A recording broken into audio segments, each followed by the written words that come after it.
ഇതെന്താണത്? ബന്നോ? അവന്റെ രണ്ട് ചെവിന്റെ കഴുത്തു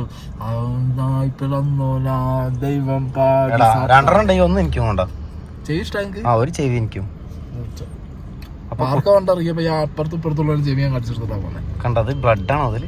blood. Marco ചെവി അടിക്കട്ടെ. ആകെ 2 ചെവികളുള്ളത്. ഓക്കെ, അപ്പോ മാർക്കോ കണ്ട് ഇറങ്ങി. Violent, the most violent, extra violent, over violent, violence. തിയേറ്ററിന്റെ ഉള്ളിൽ തന്നെ അത് കേട്ട് മടുത്തുണ്ട്. ഞാനൊരു കാര്യം പറയാം. ഓക്കെ, വയലന്റ് മൂവി ആണോ എന്ന് വെച്ച് കഴിഞ്ഞാൽ സെക്കൻഡ് ഹാഫ് നോക്കിക്കഴിഞ്ഞാൽ ദിസ് ഈസ് ബ്രൂട്ടലി വയലന്റ് അല്ലേ? ബ്ലഡ് ബാത്ത് അല്ല, അത് നിങ്ങൾ വിചാരിക്കുന്ന ഒരു ലിമിറ്റേഷന്റെ ഒക്കെ മുകളിൽ പോയിട്ടുണ്ട്. അതായത് ഒരു ബ്ലഡ് ബാത്ത് നിന്നൊക്കെ മാറിയിട്ട് ഒരു ബ്ലഡ് ഷവർ എന്നുള്ള രീതിയിലേക്ക് കാര്യങ്ങൾ മാറിയിട്ടുണ്ട്. ഇങ്ങനെ ചോര പുഴ നായകനാണെങ്കിലും വില്ലന്മാർക്കാണെങ്കിലും ബ്ലഡ് കണ്ടില്ലെങ്കിൽ മുന്നോട്ട് ഒരു അടി വെക്കാൻ പറ്റില്ല എന്നുള്ള അവസ്ഥ. അങ്ങനത്തെ രീതിയിലുള്ള ബ്രൂട്ടൽ സീൻസ് ആണ് ഇതിന്റെ സെക്കൻഡ് ഹാഫ്. സോ ഞാൻ ഒരിക്കലും ഈ പറഞ്ഞ പോലെ ഫാമിലി കുട്ടികളായിട്ടൊക്കെ പോകുന്നുണ്ട് എന്നുണ്ടെങ്കിൽ കാണാൻ പറ്റുന്നവരാണെങ്കിൽ ഞാൻ പറയുന്നത് എല്ലാവരും ഇപ്പൊ എനിക്ക് പ്രഡിക്ട് ചെയ്യാൻ പറ്റില്ല. But there are some families, some people, അവർക്ക് ഇത് കാണുന്ന സമയത്ത് ഭയങ്കരമായിട്ടുള്ള എന്നൊരു ഫീലിംഗ് അടിക്കുന്നവർക്ക് this is not going to digest. എനിക്ക് പേഴ്സണലി ഇങ്ങനത്തെ സിനിമകൾ ഞാൻ കുറെ കണ്ടിട്ടുണ്ട്, കാണാറുണ്ട്. സോ ഫോർ മീ ഇത് സിനിമയാണെന്ന് അറിയുന്നത് കൊണ്ടും ഈ സംഗതികൾ കാണാൻ, ആ ക്രാഫ്റ്റ് കാണാനുള്ള ഇഷ്ടം കൊണ്ടും ഐ ലൈക്ക് ഇറ്റ്. അങ്ങനെയല്ല, എനിക്കും അങ്ങനെ തന്നെ. ഇത് ആരോടുള്ള ദേഷ്യം കൊണ്ടോ പ്രശ്നം കൊണ്ടോ ഒന്നുമല്ല. നമ്മള് സിനിമയിലെ നായകനെ ഇഷ്ടപ്പെടുന്ന ആൾക്കാരാണെങ്കിലും ആരാണെങ്കിലും മക്കളൊക്കെ ആയിട്ട് കൊണ്ടുപോകുമ്പോൾ അവർക്ക് ഇത് ഉൾക്കൊള്ളാം. കുട്ടികളെ കാണിക്കുന്നതിന് എനിക്ക് യാതൊരു അഭിപ്രായം. 18+ ആണ്, അപ്പൊ കുട്ടികളെ കൊണ്ടുപോകാൻ പാടില്ലല്ലോ. 18+ ആണ്, കുട്ടികളെ കാണിക്കാൻ പാടില്ലാത്ത, ഹാഫ് ടൈമിന് ശേഷം അങ്ങോട്ട് കുട്ടികളെ കാണിക്കാൻ പാടില്ലാത്ത ഒരുപാട് സിനിമകളുണ്ട്. ഇനി അച്ഛനമ്മമാർക്കാണെങ്കിലും ഇത് ഉൾക്കൊള്ളാൻ പറ്റും, വേറെ ബുദ്ധിമുട്ടൊന്നും ഇല്ല എന്നുള്ള ഉറപ്പ്.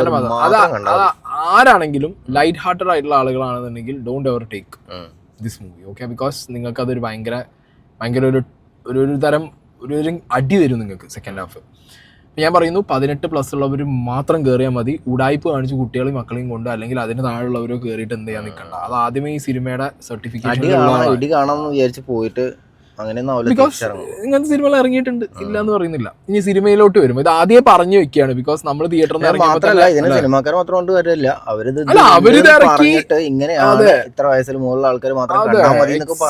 അവര് the most violent movie from Malayalam എന്ന് പറഞ്ഞിട്ട് തന്നെ അവർ ഇറക്കിയിട്ടുള്ളത്.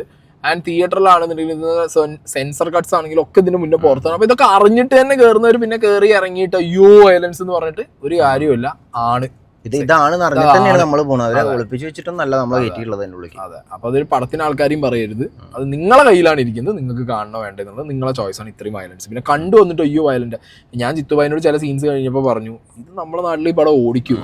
തിയേറ്ററിൽ പല സീനുകൾ വരുമ്പോൾ താഴ്ന്ന കൊച്ചവിളി ഉണ്ടാക്കുന്നുണ്ട്, നിർത്തണം അത് പറഞ്ഞിട്ട്. കാരണം അത്രയും പ്രശ്നങ്ങൾ, അത്രയും വയലന്റ്, ഹെവിയാണ്, ഭയങ്കര ഹെവി വയലൻസ് ആണ്.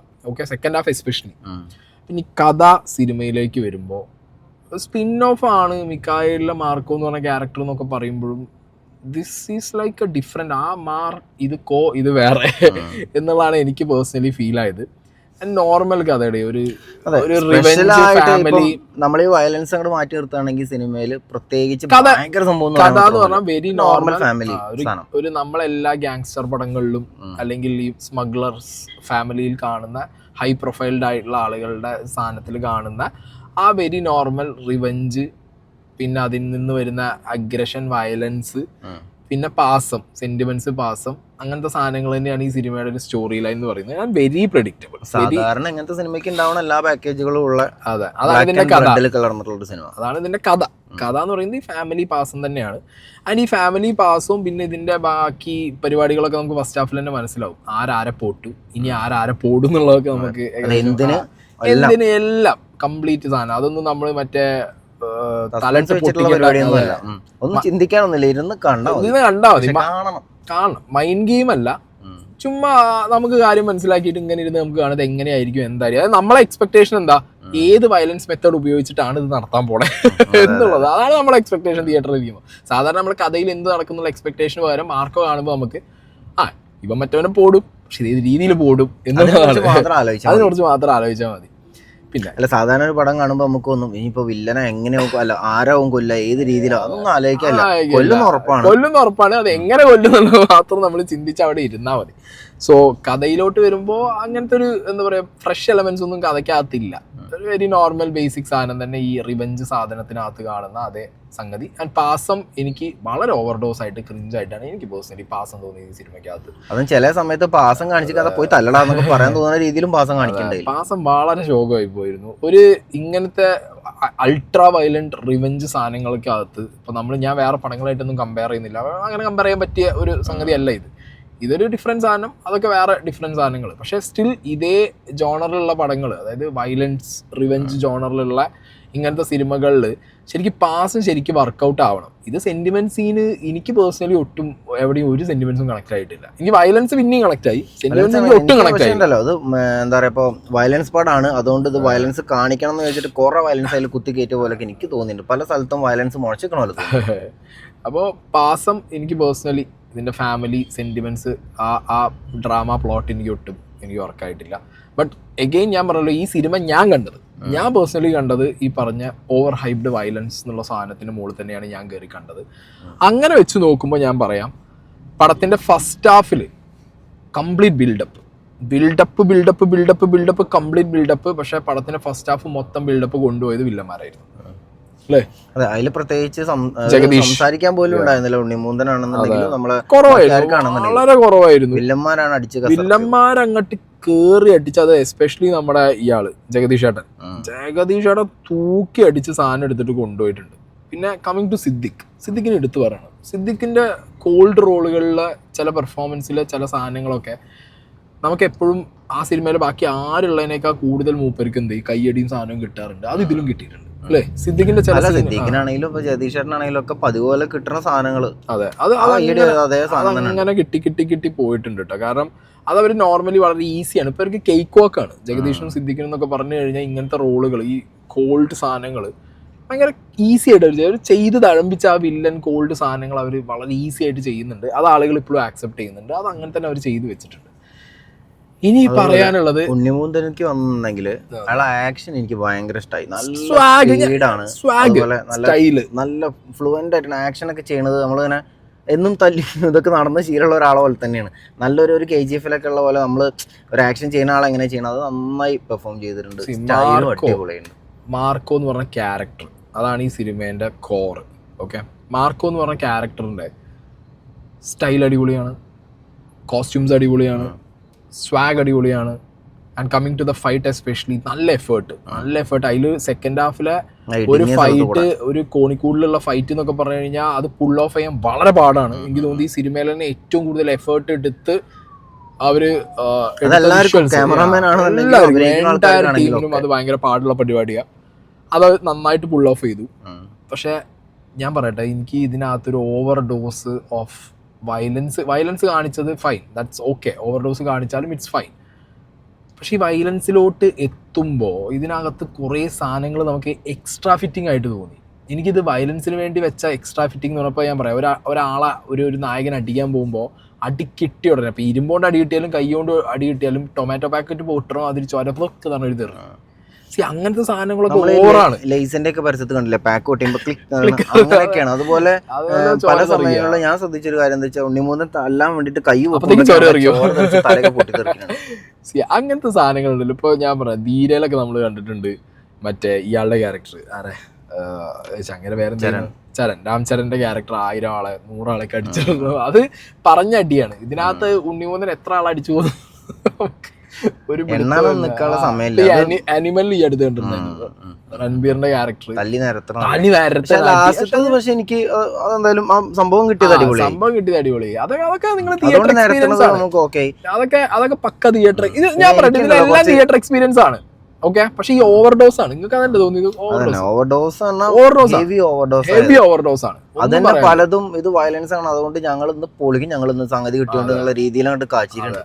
ആ ഓവർഡോസ് ഇഷ്ടപ്പെടുന്നവർക്ക് കംപ്ലീറ്റ് സിനിമ എന്ത് ചെയ്യാൻ പറ്റും, എൻജോയ് ചെയ്യാൻ പറ്റും. പിന്നെ ചില സീനുകൾ ഞാൻ പറഞ്ഞു ഭയങ്കര എനിക്ക് കൈയടിക്കാൻ തോന്നിയ സീനുകൾ ഇല്ലാന്ന് ഞാൻ പറയുന്നത്. സെക്കൻഡ് ഹാഫിലൊക്കെ എസ്പെഷ്യലി ഒരു സീൻ ഉണ്ട്, അതൊന്നും നമ്മൾ റിവീൽ ചെയ്യുന്നില്ല, മറ്റേ കാരണം അത് അതിലെ ഡയലോഗൊക്കെ പക്കയാണ്. ചില ഡബിൾ മീനിങ് കുറച്ച് സാധനങ്ങളുണ്ട് സൂപ്പർ സാധനം. ഒരു ലാസ്റ്റിക്കൊക്കെ എത്തുമ്പോഴേക്കുള്ള ഡയലോഗുകളൊക്കെ പൊളി സാധനമാണ്. അപ്പൊ അങ്ങനത്തെ എലമെന്റുകൾ വെച്ച് നോക്കുമ്പോൾ ചില സാധനങ്ങൾ വളരെ ശോകം. അതായത് ചില ഡയലോഗൊക്കെ ഉണ്ണിമൂന്തം പോയിട്ട് ചില സമയത്ത് അസ്ഥാനത്ത് പറഞ്ഞ മാതിരി എനിക്ക് ഫീൽ ചെയ്യുന്നുണ്ട്. ചില സാധനങ്ങളൊക്കെ വളരെ എന്തിനാണ് അവിടെ ആ ഡയലോഗ് പറഞ്ഞെന്നുള്ളത്.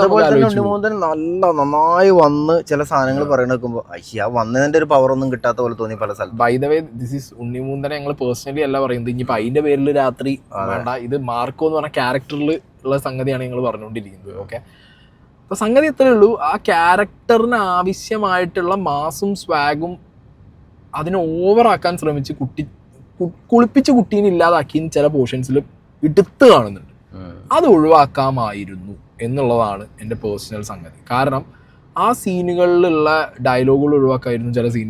ചില സീനുകളിലുള്ള സൈലൻസ്, അതായത് ഒന്നുമില്ല, സൈലന്റ് ആയിട്ട് ചുമ്മാ നടക്കുക അല്ലെങ്കിൽ ചുമ്മാ ആ സാധനങ്ങൾ അത് മാസിനോ അല്ലെങ്കിൽ സ്വാഗിനോ അല്ലെങ്കിൽ ഫാൻസിന് അപ്പീലിംഗ് ആവാനോ വെക്കുന്ന സാധനങ്ങളാണ്. പക്ഷെ മാത്രമല്ല ഞങ്ങൾക്ക് സിനിമ കാണുമ്പോൾ തന്നെ തോന്നിയൊരു സംശയം എന്താണെന്ന് വെച്ചാൽ, ഈ വയലൻസ് സിനിമ ആകുമ്പോൾ സൂട്ടും കോട്ടിട്ടാൽ മാത്രമേ വയലൻസ് ആവുള്ളൂ എന്നുള്ളൊരു തോന്നലുണ്ടോ? അതെന്താ പറയുക, വീട്ടിലും സൂട്ടും കോട്ടും നടക്കുമ്പോഴും സൂട്ടും. ഈ വീട്ടിൽ നടക്കുമ്പോൾ ഒരു ഷൂസിന്റെ ഒച്ച. ഐ വാസ് ലൈക്ക് ഓക്കെ, ഇനി പുറത്ത് പോയി അകത്ത് വന്നിട്ട് അല്ല, ആ സിനിമയില് എന്താ പറയാ, നമ്മള് വീട്ടിൽ നിൽക്കണ പോലെ ആ രൂപത്തിൽ കാണാൻ അയാളെ വീട്ടുകാർ മുഴുവൻ ചാവേണ്ടി വന്നു എന്നുള്ളതാണ്. അയാള് ഈ പറഞ്ഞ പോലെ ആ എനിക്ക് ചില സീനിലൊക്കെ എക്സ്മാനെ പോലെ തോന്നി. അതായത് ഉള്ള മുറിവ് അപ്പൊ തന്നെ കൂടി ഉണങ്ങി. അതൊക്കെയാണ് എന്താ പറയാ ഇപ്പൊ ഒരു നമ്മളിങ്ങനെ ഇരുന്ന് കാണുമ്പോ എന്താ പറയാ, നമുക്ക് ആ അത്രയും ഇവരെന്ത് ചെയ്തു സാധനം വലിച്ചത് കൊണ്ടാണ് നമ്മൾ അത്രയും നോക്കുന്നത്. ഇല്ലെങ്കിൽ നമ്മൾ നോക്കൂല. ഈ സാധനങ്ങളെ ടപ്പ ടപ്പ ടപ്പ ടപ്പ ടപ്പ ടപ്പ എന്ന് പറഞ്ഞ് തീർത്ത് കഴിഞ്ഞാൽ ഒരു കുഴപ്പമില്ല. പക്ഷെ അത് അങ്ങനെ തീർക്കാതെ നമ്മളൊരു എക്സ്ട്രാ സാധനത്തിന് വേണ്ടിയിട്ട് ഒരു എക്സ്ട്രാ ഒരു കുറച്ച് കൂടുതൽ വയലൻസിന് വേണ്ടിയിട്ട് ചില സീനുകളും ചില പോർഷൻസും ഒന്ന് വലിയുമ്പോൾ നമ്മളെ ശ്രദ്ധ എങ്ങോട്ട് പോകും. ഇങ്ങനത്തെ ചെറിയ ചെറിയ മൈന്യൂട്ട് എലമെന്റ്സിലേക്ക് പോകും. അത്രയേ ഉള്ളൂ ആ പരിപാടി. പിന്നെ ഹാർട്ടില്ലാതെ വീട്ടുകാരെ കൊന്നു കഴിഞ്ഞാൽ അതായത് നിങ്ങള് ഇതില് എനിക്ക് പേഴ്സണലി ഏറ്റവും ഇഷ്ടമായത് എന്താന്ന് വെച്ച് കഴിഞ്ഞാൽ ഇതിന്റെ ബാക്ക്ഗ്രൗണ്ട് സ്കോറാണ്. ഉള്ള കാര്യം പറയാലോ. ഇനി ഈ പടത്തിലെ കംപ്ലീറ്റ് എനിക്ക് ഭയങ്കര പോസിറ്റീവ്, ഭയങ്കര ഹൈ ആയി കയറിയത് നമ്മളെ റവി ബസ്രൂർ. മാൻ, എവിടേക്കോ KGF ചൊരന്റെ കുറച്ച് സാധനങ്ങളുണ്ട്, ബട്ട് സ്റ്റിൽ എൻജോയ് ചെയ്യാൻ പറ്റും. കാരണം ചില സീനുകളിലൊക്കെ നമുക്ക് എവിടെയോ സീൻ ആൻഡ് ആ ഒരു റോൾ നമുക്ക് ക്രിഞ്ച് ആവുമ്പോ അതിനൊരു ഹെവി ലിഫ്റ്റ് കൊടുക്കുന്നത് രവി ബസ്രൂറിന്റെ BGMs ആയിരുന്നു. അതൊന്നും പറയല്ല, ദാറ്റ് വാസ് പിച്ച് പെർഫെക്റ്റ് മാൻ. കാരണം ചില സാധനങ്ങളൊക്കെ അങ്ങേര് വെച്ചിട്ടുള്ളത് ഒന്നുമില്ല, സിമ്പിൾ സാധനമാണ്, ഒരു ലൈറ്റ് സാധനം, പക്ഷെ അത് നല്ല കിടിലനായിട്ട് പ്ലേസ് ചെയ്യാൻ പറ്റി എന്നുള്ളത് ഒരു പിന്നെ ഭയങ്കര പോസിറ്റീവ്. എനിക്ക് തോന്നിയൊരു പോസിറ്റീവ് എന്താ പറയുക, ഈ സിനിമേൻ്റെ വലിയൊരു പോസിറ്റീവ് എന്താ വെച്ചാൽ, ഈ ഒരു സിനിമ എനിക്ക് തോന്നുന്നു വയലൻസ് സിനിമയാണ്. ഇതൊക്കെ പറഞ്ഞിറക്കുമ്പോൾ അവർ വിചാരിച്ചിട്ടുണ്ടാവും എന്താണെങ്കിലും ഈ ഒരു സാധനം നമ്മുടെ തലയിൽ നിൽക്കണം എന്നുള്ളത്. എനിക്ക് അതെന്തായാലും കിട്ടിയിട്ടുണ്ട്. കാരണം ഈ സിനിമ കണ്ടിട്ട് ഇനി ഒരു കോമഡി സിനിമ എന്തെങ്കിലും തലയിൽ ഇങ്ങനെ ഈ സാധനം നിൽക്കുന്നത്. അല്ല, അത് തന്നെയാണ് ഈ സിനിമ സക്സസ് ആവും അല്ലെങ്കിൽ സക്സസ് ആവുന്നു അല്ലെങ്കിൽ സക്സസ് ആയി എന്നുള്ള ഫീല് നമുക്ക് ഇനി ഫ്യൂച്ചറിൽ വരുന്നുണ്ടെങ്കിൽ ഈ സിനിമയുടെ സക്സസ് എന്ന് പറയുന്നത് ഇവർ കീപ്പ് ചെയ്ത വയലൻസിന്റെ ഇന്റൻസിറ്റി ആണ്.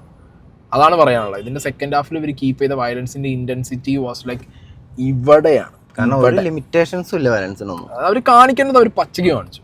അതാണ് ഇവർ ഉദ്ദേശിച്ചതും അതാണ്, ഇവർ നാട്ടുകാർക്ക് ഡെലിവർ ചെയ്യുമെന്ന് പറഞ്ഞതും അതാണ്. ആ ടൈലൻഡിൽ കാണിച്ച സാധനം ഇതായി എല്ലാ തിയേറ്ററിലും ഒരുമിച്ച് കറണ്ട് പോയ ഒരു ഫീൽ ഉണ്ടായി. അതെ, അത് ഒരു സാധനം ഉണ്ട്, ആരും തിയേറ്റർ വിട്ട് പോകണ്ട, എഴുതി കാണിക്കുമ്പോൾ ആരും പോകണ്ട. കുറച്ച് സാധനങ്ങളുണ്ട്, പക്ഷെ ആ സാധനങ്ങൾ എന്തിനുള്ളത് എനിക്ക് ഏച്ചു കൂട്ടി വെച്ചതാണോ എന്നുള്ളത് എനിക്കറിയാം. എന്താണെന്ന് നമ്മൾ പറയില്ല, ബട്ട് സംഗതി ഉണ്ട്. പക്ഷെ സംഗതി എന്തിനാ എങ്ങനെയാ ഏതാന്നൊന്നും അറിയില്ല. തിയേറ്ററിൽ കറണ്ട് പോയ അവസ്ഥയിൽ പോയി അത് വന്നപ്പോ പിന്നെ നാട്ടുകാരെ പ്രൊജക്ടറിൽ നോക്കിയിട്ട് തിരിഞ്ഞിട്ട് ബാക്കിയിടേ ആ സീനായിരുന്നു. പിന്നെ Haneef Adeni as a director, അയാൾക്ക് നല്ല പണിയെടുക്കാനുള്ള സാധനമായിരുന്നത്. പക്ഷെ നല്ല രീതിയിൽ ഹനീഫ് അദേനി എന്ത് ചെയ്തിട്ടുണ്ട്, ചില കട്ടുകളും ചില പോർഷൻസും ചില സീനുകളൊക്കെ നല്ല രീതിയിൽ പ്ലേസ് ചെയ്തിട്ടുണ്ട്. അത് പറയുമ്പോൾ തന്നെ ഹനീഫ് അദേനി ചില സാധനങ്ങൾ വളരെ മോശമായിട്ടാണ് പ്ലേസ് ചെയ്തിട്ടുള്ളത്. എസ്പെഷ്യലി കുറച്ച് സീനുകളുണ്ട്, ഒരു ഭയങ്കര വയലൻറ്റ് ഫൈറ്റ് നടക്കുന്ന ഫസ്റ്റ് ഹാഫിലൊരു സീനുണ്ട്. ഫസ്റ്റ് ഹാഫിൻ്റെ പ്ലോട്ട് അവിടെ പോയിട്ടാണ് എൻഡ് ആവുന്നത്. ആ സീനൊക്കെ ആസ് എ ഡയറക്ടർ അങ്ങേർക്ക് അത് അത്ര വലിച്ചു കൊണ്ടുപോകേണ്ട ആവശ്യം ഉണ്ടായിരുന്നില്ല. കാരണം ആ സീനിനകത്ത് പ്രത്യേകിച്ച് ഒന്നും സംഭവിക്കുന്നില്ല. ആ സീനിൻ്റെ ഒരു ബിൽഡപ്പാണ് സെക്കൻഡ് ഹാഫ് വരുന്നത്. സോ ആ സീന് കുറച്ചും കൂടി ട്രിം ഡൗൺ ചെയ്ത് വെച്ചിരുന്നെങ്കിൽ നമുക്കൊന്നും കൂടിയും സെക്കൻഡ് ഹാഫിക്കുള്ള ഒരു ക്യൂരിയോസിറ്റി കൂടിയിട്ടുണ്ടായിരുന്നു. പക്ഷെ ഇത് ചുമ്മാ ആ ഒരു ഫൈറ്റിന്റെ ഇൻസിഡന്റ് കുറേ അങ്ങോട്ട് പോയി ആ സാധനം. അതായത് ഫൈറ്റും വയലൻസും കൂട്ടണമല്ലോ എന്ന് വിചാരിച്ചിട്ടാണ് ആ സാധനം വെക്കുന്നത്. But still as a director അതൊന്നും എന്താ ക്യൂരിയോസിറ്റി അല്ല പറഞ്ഞേ. ഫസ്റ്റ് ഹാഫിന്റെ എൻഡിൽ വരുന്ന ആ ഒരു പ്രത്യേക ഫൈറ്റിന്റെ പോർഷൻ ഇത്ര ഉള്ളത് ഇത്രയാക്കി കഴിഞ്ഞാൽ എന്തായി, സെക്കൻഡ് ഹാഫ് നമുക്ക് ഒന്നും കൂടി ഇൻട്രസ്റ്റിംഗ് ആയിട്ട് വരും. കാരണം ഇവിടെ കാണിക്കാൻ ഈ ഫസ്റ്റ് ഹാഫിന്റെ ലാസ്റ്റിൽ കാണിക്കുന്ന ഒരു വയലൻസ് സാധനങ്ങളുണ്ട്. പക്ഷെ ആ വയലൻസ് സാധനങ്ങൾ ഒട്ടും എന്തായില്ല, ഇതാണ് വയലൻസ് എന്നുള്ളത് നാട്ടുകാർക്ക് തോന്നിയുള്ളൂ. മനസ്സിലായി? അപ്പൊ സെക്കൻഡ് ഹാഫിലെ വയലൻസിനോട് മാച്ച് ആവാത്ത രീതിയിലുള്ള ഒരു സാധനമായി പോയി. അത് നേരെ മറിച്ച് സെക്കൻഡ് ഹാഫും ഇതും തമ്മിൽ തന്നെ ഒരു വലിയ മാറ്റമുണ്ട്. ഹെവി കനുള്ള സാധനം ഒന്നും ഇങ്ങനെയാണ് നിൽക്കുന്നത്. അപ്പോൾ ഹോൾ ടോട്ടൽ പറഞ്ഞു കഴിഞ്ഞാൽ പ്രത്യേകിച്ച് നിങ്ങൾ കഥയുടെ സൈഡോ അല്ലാന്നുണ്ടെങ്കിൽ ഇതിന്റെ സ്റ്റോറി ലൈനോ അങ്ങനെ നോക്കിയിട്ട് സിനിമ കാണാൻ പോകുന്നവർക്ക് ഈ സാധനം ഇതെന്തോന്ന് കഥയുടെ എന്നുള്ളത് തോന്നാം. പക്ഷെ ഈ സിനിമാക്കാർ അവരെന്താണോ ഉദ്ദേശിച്ചത്, ഈ പടത്തിന്റെ എൻ്റയർ ടീം എന്താണോ ഉദ്ദേശിച്ചത് അത് അവർ ഡെലിവർ ചെയ്തു. അവർ പറഞ്ഞ വാക്ക് അവർ പാലിച്ചു. മോസ്റ്റ് വയലന്റ് മൂവി നിങ്ങൾക്ക് കാണിച്ചു തരും എന്നുള്ളത് പറഞ്ഞത് അത് അവർ കൃത്യമായി വാക്ക് പാലിച്ചു. മോസ്റ്റ് വയലന്റ് മൂവി ഫ്രം മാത്രല്ല ഈ ബ്ലഡ് ഒക്കെ കാണുമ്പോഴേക്കും തല ചുറ്റുന്നവരാണെന്നുണ്ടെങ്കിൽ ഒരു ഈ കളർ ടോൺ പിടിച്ചോണ്ട് ഈ ഒരു ഡാർക്കിഷ് കളർ ടോൺ ബ്ലഡിന്റെ പ്രശ്നം അത് വല്ലാണ്ട് അങ്ങോട്ട് എഫക്റ്റ് ആയില്ല എന്നുള്ളതും ഉണ്ട്. അവർ രക്ഷപ്പെട്ടു. ഒരു ക്യാമഫ്ലേജ് എഫക്ട് കിട്ടി. കാരണം ചോര പോകുമ്പോൾ അവർക്ക് ഈ ഡാർക്ക് തീമിനകത്തും പിന്നെ ഇവരുടെ കോസ്റ്റ്യൂംസ് ഉപയോഗിച്ച് നിങ്ങൾ കണ്ടോ, they are not using like brighter ones. Dark ones ആവുമ്പോ അതൊരു ബ്രില്യൻസ് സാധനമാണ്.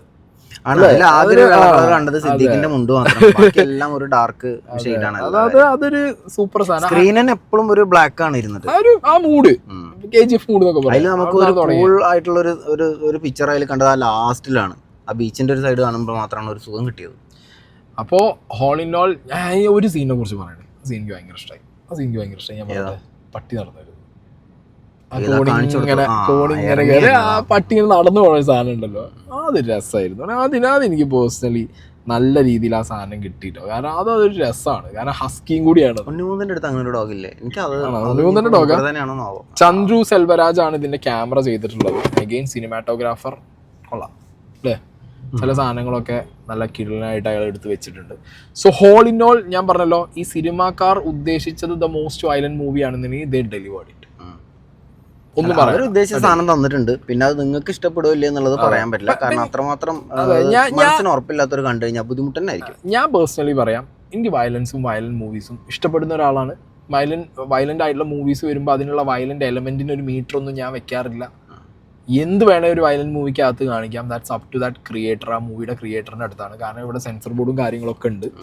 അതൊക്കെ അപ്പൊ അത് അവർ അനുവദിച്ച സാധനങ്ങളാണ്. ഞാൻ അതുപോലെ വയലൻസ് ഇഷ്ടപ്പെടുന്നുണ്ട്, കാണാറുണ്ട്. പക്ഷെ ഹെവി ഒക്കെ കാണുന്ന സമയത്ത് ഞാൻ അറിയാതെ കണ്ണടക്കുന്നുണ്ട്, തിരിഞ്ഞിരുന്നിട്ടുണ്ട്. പക്ഷെ ഞാൻ വളരെ എൻജോയ് ചെയ്തിട്ട് ആ സാധനങ്ങളൊക്കെ കണ്ടു. കാരണം വയലൻസ് ആണ് അവർ ഓൾറെഡി പറഞ്ഞിട്ടുള്ളതാണ്. So I am expecting this. ഞാൻ സെക്കൻഡ് ഹാഫിൽ ഞാൻ ഈ പടം തുടങ്ങിയത് ഇതാണ് എക്സ്പെക്ട് ചെയ്യുന്നത്. അതെനിക്ക് സെക്കൻഡ് ഹാഫിൽ എന്തായാലും കിട്ടി. So I am happy. Heavy ഉണ്ടായിരുന്ന സാധനങ്ങളൊക്കെ ഇങ്ങനെ ചെയ്യുമെന്ന് പറയാൻ ഞാൻ ഇങ്ങനെയൊക്കെ എന്തായാലും സിനിമ കാണിക്കുമെന്നുള്ളത് അതൊന്നും കാണണല്ലോ എന്ന് വെച്ചാൽ നോക്കിയിരുന്നുണ്ട്. സോ അത് ഞാൻ ഭയങ്കരമായിട്ട് ഞാൻ എക്സ്പെക്ട് ചെയ്ത സാധനം സെക്കൻഡ് ഹാഫിൽ എനിക്ക് കിട്ടിയിട്ടുണ്ട്. സോ അവരെ വാക്ക് വലിച്ചു. The most violent movie from Malayalam എന്ന് ചോദിച്ചു കഴിഞ്ഞാൽ അതങ്ങനെ തന്നെ. ഇനി പുതിയതൊന്നും വന്നിട്ട് വേണം, അത് മാർക്കുമായിരിക്കും. ബട്ട് കമ്മിങ് ടു ദി മറ്റേ ഈ സ്റ്റോറി ലൈൻ എനിക്ക് വർക്കായില്ല. ആൻഡ് ഈ പറഞ്ഞ ഉണ്ണിമൂന്നന്റെ സ്വാഗും സ്റ്റൈലും സാധനങ്ങളൊക്കെ എനിക്ക് വർക്കായി. ഉണ്ടായില്ല, ആ സാധനങ്ങളൊക്കെ വർക്കായി. പക്ഷെ ചില ഡയലോഗുകളും മാൻ ഒരു 5 വയസ്സേക്ക് പോലെ ആക്ഷൻ പടമൊക്കെ ധൈര്യമായിട്ട് പിടിച്ചു സാധനം സെറ്റാണ്. പക്ഷെ ചില ഡയലോഗുകൾ വളരെ അനാവശ്യ സാധനങ്ങളായിരുന്നു. പക്ഷെ ചില ഡയലോഗുകൾ അൾട്രാ മാസമായിരുന്നു. പ്രോ ലെജൻഡ് സാധനങ്ങളുണ്ട്. ഏത് വണ്ടിന്റെ ഹോൾ കയറുള്ള സാധനം, അതൊക്കെ പ്രോ ലെജൻഡ് സാധനമൊക്കെ നല്ല സാധനമായിരുന്നു. റീൽ ഓടി കളിക്കുക ആ സാധനങ്ങളൊക്കെ. ജഗദീഷ് ആന്റണിയും ചില സാധനങ്ങളൊക്കെ ഹെവിയാണ്. So whole in all Marco is a most brutal violent movie from at least from Malayalam. ബാക്കി ലാംഗ്വേജ് എന്നൊക്കെ ഞാൻ കണ്ടിട്ടുണ്ട്, നമ്മൾ കാണാറുണ്ട്. മലയാളത്തിൽ നിന്ന് this is the benchmark for a brutal. പ്രതീക്ഷിച്ചിട്ട് തന്നെ കയറുക. അത് ഞാൻ വീണ്ടും പറയുന്നു, തിയേറ്ററിൽ നിന്നുള്ളവരും ഇറങ്ങിയവരും ഞങ്ങളൊക്കെ പറയുന്നു, നിങ്ങൾ ബ്രൂട്ടാലിറ്റിയുടെ പീക്ക് മാത്രം പ്രതീക്ഷിച്ച് കയറിയാൽ മതി. കാരണം തിയേറ്ററിൽ നിന്ന് ഇറങ്ങുന്ന ആൾക്കാർ തന്നെ പറയുന്നുണ്ട് ഈ പടത്തിൽ ഇത്രയും വേണ്ടെന്ന് പറയണം നിങ്ങളെ വീഡിയോയിൽ നിങ്ങൾക്ക് പറയുന്നുണ്ട് ആളുകൾ. അപ്പോൾ നിങ്ങൾ ദയവ് ചെയ്തിട്ട് അത് ഒന്ന് മനസ്സിൽ വെച്ചിട്ട് കയറരുതെന്ന് ഞാൻ ആരോടും പറയില്ല. Because if you can tolerate brutal violence അവിടെ ചെന്നിട്ട് പിന്നെ എങ്ങനെ ഉണ്ടായിരുന്നു അത് പറയില്ല, അത് ആരും പറയാനും പാടില്ല. അത് ആരും പറഞ്ഞിട്ടില്ല, പറഞ്ഞിട്ട് കാര്യമില്ല. അത് സെൻസർ ബോർഡും കളഞ്ഞ് സിനിമാക്കാർ ഇത് ബ്രൂട്ടൽ വയലൻസ് ആണെന്നും പറഞ്ഞ് ഇറക്കിയ സാധനമാണ്. പിന്നെ ഇറങ്ങിയിട്ട് ഇത് വയലൻസ് ആണെന്ന് പറഞ്ഞ് ആരും കരയില്ല. കാണാൻ തയ്യാറാണെങ്കിൽ മാത്രം പോയിരുന്നു കാണാം. പിന്നെ 18 വയസ്സിന് മുകളിലുള്ളവർ കണ്ടാൽ മതി എന്ന് അവർ പറഞ്ഞിട്ടുണ്ട്. സോ അവര് ഓൾറെഡി റെഡിയാണ് എന്തിനും. ഇപ്പൊ നമ്മൾ തിയേറ്ററിൽ നിന്ന് ഇറങ്ങി പോരുമ്പോ തന്നെ ഒരു ചെറിയ കുട്ടീനൊക്കെ വെച്ച് അമ്മയൊക്കെ ഇരിക്കുന്നുണ്ട്. ഈ സിനിമയ്ക്ക് തന്നെ ആവണമെന്നില്ലല്ലോ, അവിടെ വേറെ സ്ക്രീനിൽ വേറെ സിനിമ ഓടുന്നുണ്ട്. അപ്പൊ ഓക്കെ ഗൈസ്, അവരവരുടെ വാക്ക് പാലിച്ചിട്ടുണ്ട്. പക്ഷെ ഞാൻ പറഞ്ഞല്ലോ, ഈ മാർക്കോ എന്ന് പറഞ്ഞ ക്യാരക്ടറിന് ഒരു ഡെപ്തോ ഒരു രീതിയിൽ ഇപ്പൊ മറ്റേ മാർക്കോനായിട്ട് എങ്ങനെ ഇത് കണക്ട് ആവും എന്നുള്ളതോ നമ്മൾ കണ്ടൊരു മാർക്കോണ്ടല്ലോ, അതൊന്നും നിങ്ങൾ ചിന്തിക്കാതിരിക്കാൻ നല്ലത്. ചിന്തിച്ചൊന്നും ഒരു കാര്യമില്ല, അതിനകത്തൊന്നും ഒന്നുമില്ല. പിന്നെ ഈ മാർക്കോ എന്ന് പറഞ്ഞ ക്യാരക്ടറിന്റെ ആ കോട്ടും സൂട്ടും വീട്ടിലുള്ള നടത്തവും അങ്ങനത്തെ സാധനങ്ങളൊക്കെ ഇപ്പൊ ഈ പറഞ്ഞ പോലെ അതൊക്കെ ഈ വയലൻസിൽ പോകും. വയലൻസിൽ അങ്ങോട്ട് പോയിക്കോളും ആ സാധനങ്ങൾ. പിന്നെ എക്സ്പാൻഡ് കുട്ടിയായ മാർക്കോ ആയതുകൊണ്ട് ചില മുറിയൊക്കെ കൂടും. അതൊന്നും നിങ്ങൾ എന്ത് ചെയ്യണ്ട, കൺസിഡർ ചെയ്യേണ്ടെന്നുള്ളതേ എനിക്ക് പറയാനുള്ളൂ. കാരണം അത്രയും ബ്രൂട്ടൽ സാധനം ചെയ്തല്ലോ, ഇവരെ എഫേർട്ട് ഉണ്ടല്ലോ. ഞാൻ സത്യം പറയും, ഞാൻ തുറന്നു പറയും, ഈ എഫേർട്ട് ഞാൻ സമ്മതിച്ചത്. ധൈര്യം ഞാൻ മലയാളികളുടെ ഇടയ്ക്ക് ഇതിനുള്ള ധൈര്യം, അതായത് ഇനി മലയാള സിനിമയിലും അങ്ങനത്തെ സാധനങ്ങൾ വരും എന്നുള്ളത്, അതായത് നോർമൽ സിനിമയിലും ഇനി വരും അല്ലേ, ഇനി വരണം വരട്ടെ.